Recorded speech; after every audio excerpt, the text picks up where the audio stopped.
Biz bugun Xumson obyektdamiz. Xolos bu yerda 4 turvilli dacha qurilyapti. Bu yerda biz ko'rsatib bermoqchi bo'lgan narsamiz kanalizatsiya montaj bo'lyapti. Sal boshqacharoq texnologiya bilan foydalanyapmiz. Hozir ish jarayonini ko'rsatamiz. Ozgina rasxodligu, lekin effekti ancha chiroyli. Ko'rsangiz bo'ladi. Pastga tushib oldik. Bu yerda 250 tali azbiz turbalari montaj qilamiz. Bu azbiz turba bu yerda gilza vazifasini bajarib beryapti. İçidan 150 tali rossiyskiy kanalizatsiya turbalarini o'tkazamiz. Bitta narsaga e'tibor beringlar, rossiyskiy kanalizatsiya turbalari zo'r degani bu 87 tonna turbani ko'taradigan emas-da. Bu yerda oz qazib ochildi, oldingi montajda zo'r deb montaj qilingan, haqiqatda zo'r.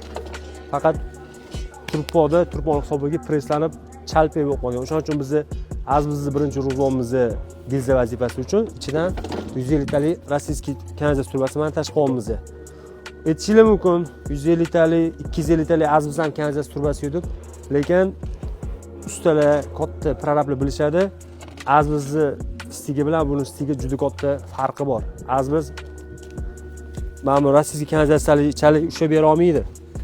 Stiklarida qo'yib yuborish xavfi ancha yuqori. O'shaning uchun mana bu devorimizni orqasida ziddani ko'milib ketmaydi, lekin bu joyimizda 8 metrgacha ko'miladi. Ish jarayonida yana keltiramiz. Bundan tashqari bu yerda hozir gilza qoqib chiqqanmiz.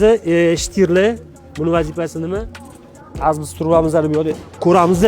Buni vazifasi nima desa, hozir biz shpilkani o'rtasiga montaj qilyapmiz. Qilib bo'lgandan keyin buni yana biz svarga qilib qotirib qo'yamiz. Ertaga buni ustida trambovka bo'lib turpo tashalganda turba u yoqdan bu yoqqa suzib, stiga ketib qolmasligi uchun foydali bo'lgan bo'lsa, foydasiz bo'lgan bo'lsa ham fikringlar.